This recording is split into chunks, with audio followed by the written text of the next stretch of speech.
Fair trade. When I was 5, we moved into a house that was basically half old, half new. One half of our house is over 100 years old and used to be a farmer's house, I think. It was here before our town was even established. About 30 years ago, when the suburb was being developed, they didn't want to just tear the old half down since it was in good shape, so they just tore one side off and added on to it. So now we've got the old house, and the rest of the house is just slapped onto the side. Anyways, the house is old, the land is old, and there's history here. I'm the only person with a bedroom in the old half of the house. All the other bedrooms are in the new half. The very first night we were all sleeping in the new house, I woke up in the middle of the night. This was odd since I've always been a ridiculously heavy sleeper, even when I was little. But I just woke up, and it was like someone had just put knowledge into my head. I knew that there was something I had to do, that it was on me. I grabbed my nanny, stuffed animal I loved very much, more than anything else in the world, and climbed out of bed. I went downstairs, then into the basement. As I came down the steps of the basement, I saw several small balls of bright blue light that were moving around. There were about 7 to 10 of them, each about half the size of a soccer ball and about a foot off the floor. They were floating in the air, but it wasn't a light, easy floating. It felt like people standing in a meeting, maybe shifting around a bit or moving around to get to their spot. But it all felt very purposeful. I felt their attention on me, that they were watching me to see what I would do. They arranged themselves into a rough half circle, leaving me access to the middle. Somehow I knew that they wanted some kind of sacrifice. Well, not sacrifice, really. I don't know what word to use. Payment, token, offering, gift. It was like they expected me to give them something simply because of what they were, because of their importance. It was like the same way a king would expect an emissary to bring a gift. They wanted something valuable and important to me. So I gave Nani one last hug and kiss, and carefully set her down in the middle of the half circle, which was about the middle of the room. As soon as I did that, it felt settled, like a contract had been signed. So I went up to my room and went to sleep. The next morning, before my parents woke up, I went downstairs to see what had happened, and Nani was gone. I have to explain something really quick. Throughout the experience, I didn't feel scared or happy or sad or anything, but sort of matter of fact. It was just like, okay, this is what's happening. This is what I have to do. It felt very businesslike. I think I bought protection or something for our house. In the time we've lived here, there were times where, due to weather, we definitely should have had flooding or power problems or water problems or something. But we've always been fine. This is especially odd because according to the guy who inspected our house a couple of years ago, when my parents were thinking about selling, the builder for the new side did a shitty job with subpar materials, and by all rights, that side should be basically falling apart. But it's fine. Additionally, we've never had serious illness or injury in the house or on the property, despite 4 klutzes living here. No mishaps with fire or nails or such, nothing falling over and breaking, and no animal attacks or bites, despite several mean dogs that belonged to guests. I don't know if I'm just crazy and we're lucky. I don't know, maybe if it was all just a weird kid's dream. I don't know if this is just ridiculous. But that's what I experienced. That's all I know. It felt very real to me.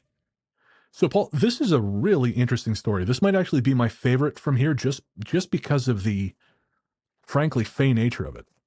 Yeah, like definitely. This has such an odd ceremonial feel to it. And it also reminded me, I have a story from Strange with someone who woke up in the night and she saw the same thing. She saw like a procession of lights down the corridor as if they were people walking. And again, there's some, I don't exactly know what's grabbing me about it, but there is this connection to something that feels very old. What are your thoughts? Well, yeah. I mean, it's very similar to the experience I had as a child when I saw that scene of the gnome village. Of course. Yeah. As though I was allowed a glimpse into something that I wouldn't normally be aware of. And there's certain parallels with this experience with that and others that you hear, especially with some of the great work that goes on these days in regards to the Fae and folklore, especially here in the UK with Joe Hickey Hall and Claire Casely and Kate Hairgale Ray, researchers that are looking into these things, and it does seem that they are these kind of experiences of different levels and different entities being involved and different scenes all seem very similar, that they're quite fleeting and they seem to happen once, but we all seem to be given some kind of glimpse of another world for some reason, and what or why or how, nobody knows, because that's the frustrating thing. It never repeats. It never seems to repeat itself to people. And it destabilizes you. Mm. Because I think you then spend, if you're, well, and not everyone, I guess, because some people just, they kind of shove it down the memory hole. But I think for some of us, guys like you and me, you spend the rest of your life trying to find your way back in. Mm. And some people are lucky enough to have it happen, and some people, or most people, I would speculate, are not. Mm. Yeah, I remember the aftermath of it, staying up several nights hoping for it to happen again, and it never did. Yeah, yeah. I think about the time as a little kid where I had that experience where the elevator opened up and showed me something that it couldn't possibly have showed me. And, I was maybe 7 at the time, 4. No, I want to say 4, because I'm pretty sure my mother was in the hospital after the birth of my sister. Mm.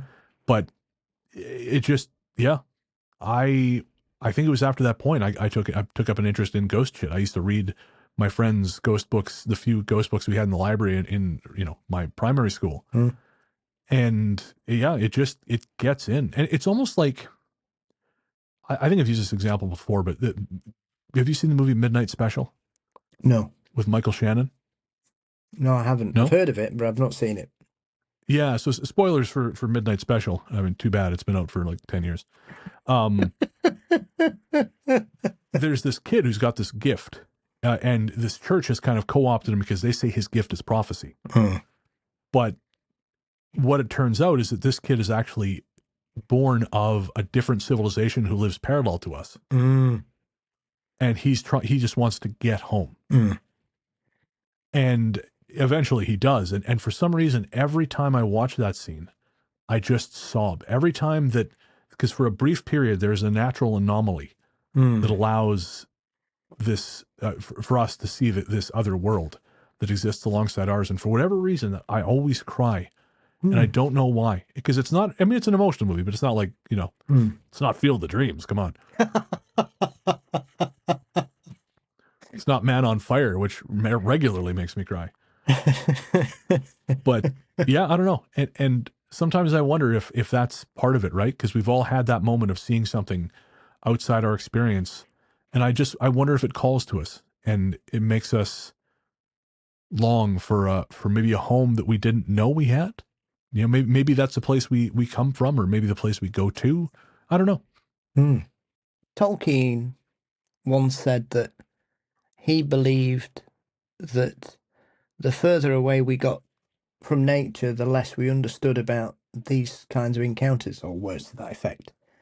Essentially, Right. when we basically lived amongst what we ate and required, then we were at one with it, and therefore people were more open to having such experiences and had such experiences. And as we've moved further away from that self-sufficiency, we've lost that connection with the world around us, be it the Fae or elementals or nature spirits or whatever label you want to do it. I don't know, some people would say you could say that about Native Americans and First Nation tribes and their relationship with Bigfoot and Sasquatch and creatures of that regard, that a lot of them regard them as guardians of the woods, or the spirit guardians of that realm. And I think there's a lot, especially in this era now, where people are looking at folklore and tradition in a more mature and nuanced way, that they've not had the scientific snobbery that men of enlightenment have been pushing for 300 years, that, these people are full of village idiots and it's all superstitious nonsense and such like, that now, because of the way the world is, more people are wanting and yearning, not fully, I'm sure there's a lot of people out there who are very in touch with their spiritual side, who are quite apt to streaming as well, and listening to music on their digital devices. I don't think they want all of it, but I just think they just don't need the noise and the clutter of the modern world in every other aspect of the drain of modern life. I would count me among those people because, like, I love, I love streaming platforms. I love movies. I love music. I love, high definition pornography delivered to me in an instant. I had to get him to laugh, folks. I need it. Paul's laughter is like a narcotic. I got to make him laugh every now and again. But and cheap jokes, I'm not above that. But at the same time, I wouldn't mind not feeling the pressure to like upgrade your phone every couple of years, to have obsolescence built into everything, to just be able to sit with something and know you have enough. Funny enough, I was actually thinking about this recently because I subscribed to the Substack for this journalist. He's actually a Welsh journalist, a guy named Ioan Grillo. He is a Welsh journalist based out of Mexico City, and he reports a lot on organized crime in South America and across the world. He's a really, really interesting guy. But I was reading an article of his on fentanyl production and how some of the steps law enforcement is making to try and stop that. And he was talking about a port, and he said it's one of the busiest ports in the world, and I don't remember where it was, but it was in South America, and I'd never heard of it. And he talks about the sheer number of ships going in and out of this one port.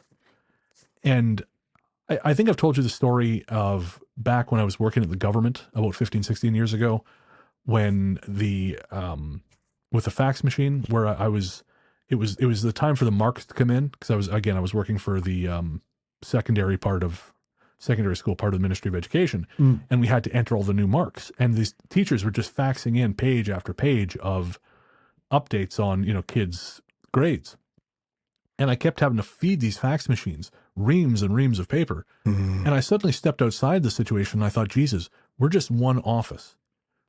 And we're going through 5-10 reams of paper a day. And once we're done, they just, they go in the recycling, but it's a one use thing. And I just kind of stepped out and I thought, Jesus, how many offices are doing this right now? And you really get a sense of our consumption when you try to get your head around that. And I was thinking, as I read this article by Ioan Grillo, thinking about this one port, which is okay. It's one of the busiest ports in the world, but it's still just one port. And the vast amount of ships that come in and out of there. And you think about the waste and the noise and the fuel spillage. And you, again, extrapolate that out on the number of ports, and you realize it's just, it's just another example of how far we've come, or how far away we've gone from the natural world, from that sort of, I don't want to say state of grace, because, we're humans. Humans suck to a certain degree, no matter how close to nature we are, but just how far away we've come from anything even approaching a state of grace. And I do wonder, I do think sometimes it's no wonder we feel distant and we can't necessarily understand these experiences anymore, because the world that spawns them, the world that spawned us, is so distant. Yeah, it's difficult sometimes. You can just feel like you're I suppose that the best way I could do is sometimes you can feel like you're a rubber duck in the middle of the Atlantic Ocean. You're just lost. Yeah. There's nowhere to get anywhere. You're just being bounced about forever until you shuffle off this mortal coil. And we see it in every, countries all around the world. It's like some people are quite happy to see the world burn for whatever reason. I was watching a program yesterday that was talking about apocalyptic events and why there is a real train of thought now that human interaction with the environment is causing serious earthquakes and putting environmental stresses, especially some of the incidents that have happened in China over the years. And you look at the horrific events that have happened in Libya in the last couple of days, which is awful to read about. Entire communities washed into the sea with who builds 2 dams through a city? It does raise questions. I mean, Jesus wept. I know Libya's not particularly prone to earthquakes, but it still has them. But God, Bennett, and it's just horrific. And it just seems like wherever you look around the world, this is following on from the horrific events that happened in Morocco on Monday. It's Yeah, just that been was awful. a dreadful week for the north of Africa. Or Maui. Yeah, and it's, I don't know, it's just, and then over here we've got people whinging because it's 30 degrees and they can't get in a beer garden on a Saturday afternoon. In fairness, I was one of those people complaining, so let's not be too harsh. I had to be fair, I had a lovely seat. I was got my hat on. It was all right.